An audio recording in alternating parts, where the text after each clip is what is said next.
Hi friends, நான் தான் உங்களுடைய தீபு ஹரி. இன்றைக்கி நம்ம என்ன பார்க்க போகிறோம்னா ஒரு சின்ன வீடியோ தான். எங்கள் வீட்டில் நான் சுரக்காய் செடி உங்ககிட்ட மாடி தோட்டம் காட்டியிருந்தேன். அதில் ஒரு சுரக்காய் வளர்ந்துருக்கு, வாங்க பார்க்கலாம்.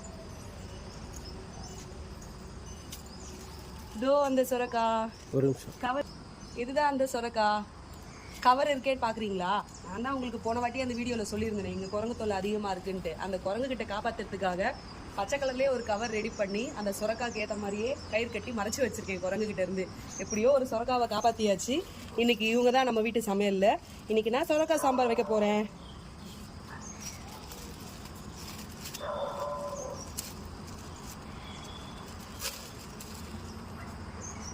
எப்படி இருக்கு நம்ம வீட்டு சுரக்காய்?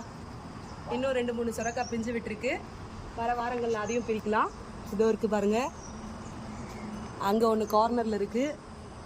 இங்கே பாருங்களேன், போன வீடு உங்ககிட்ட நான் என்ன சொல்லியிருந்தேன், இங்கே குரங்கு தொல்லை அதிகமாக இருக்குன்னு சொல்லியிருந்தேன். இப்போ பாருங்கள், அடுத்தது கம்பளி பூச்சி தொல்லை.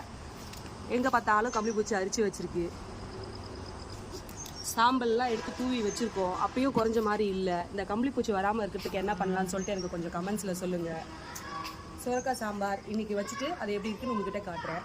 பாய். வீட்டில் விளைஞ்ச சுரக்காவை இன்றைக்கி கட் பண்ணி சாம்பார் வைக்க போகிறேன்.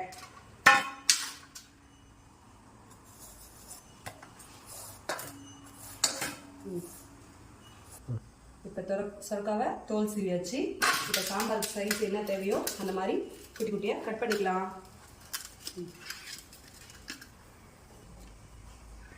இங்கே பாருங்கள், நம்ம வீட்டில் முளைச்சதுனால ரொம்ப முத்தவே இல்லை, ரொம்ப பிஞ்சாக இருக்குது. இதோடய சமைக்கலாம். ஆனால் குழந்தைங்க இருக்கிறதுனால இது வயிறு வலிக்கும். அதனால் இந்த பீஸை மட்டும் நடுவில் இருக்க அந்த சாஃப்டாக பஞ்சு மாதிரி இருக்கும், அதை மட்டும் கட் பண்ணி எடுத்துடலாம். சாம்பாருக்கு தேவையான சைஸில் கட் பண்ணிக்கலாம். கொஞ்சம் பெருசு பெருசு போட்டால் தான் நம்ம எடுத்து சாப்பிட்றதுக்கு ஈஸியாக இருக்கும். ரொம்ப சின்னதாக போட்டிங்கன்னா அப்படியே கரைஞ்சிரும். ஏன்னா இது வீட்டில் வேறு காய்ச்சதா ரொம்ப சாஃப்டாக இருக்கும். இந்த சுரக்காய் சாம்பார் என் பெரிய பையனுக்கு ரொம்ப பிடிக்கும். நம்ம வீட்டு செடியில் முளைச்சிதாமான்னு சொல்லிட்டு குழந்தை ஆசையாக பார்த்து நின்றுட்டே இருக்கான். இந்த மாதிரி நம்ம வீட்லேயே சில வெஜிடபிள்லாம் ரெடி பண்ணி நம்ம செய்யறதுனால நம்ம குழந்தைங்களுக்கு ஆசையாக இருக்கும். நம்ம கையால் தண்ணி ஊற்றி நம்ம வீட்டில் வளர்ந்ததுன்னு சொல்லிட்டு பசங்க சாப்பிட்றப்ப ஒரு சந்தோஷப்படுவாங்க.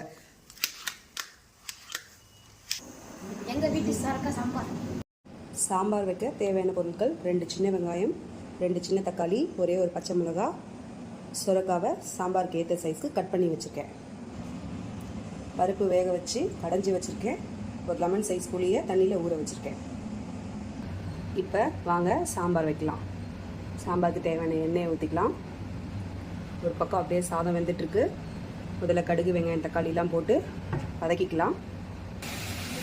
இப்போ வெங்காயம், தக்காளி, சுரக்காயெல்லாம் போட்டு நல்லா வதக்கியாச்சு. இப்போ தேவையான மிளகாத்தூள், மஞ்சள்தூள் எல்லாம் போட்டு காயை கொஞ்ச நேரம் வேக விட்டுடலாம். காய் வெந்துடுச்சு. இப்போ கொஞ்சம் புளி தண்ணி ஊற்றிக்கலாம். நல்லா கொதித்து ஒரு 2 கொதி கொதிச்சதும் புளி வாசனை போனதும் பருப்பு ஊற்றிக்கலாம்.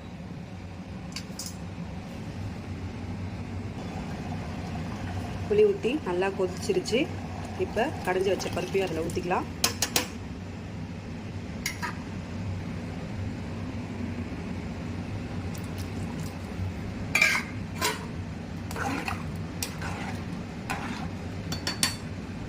பருப்பு ஊற்றியாச்சு. இப்போ நல்லா கொதிக்கிட்டோம்.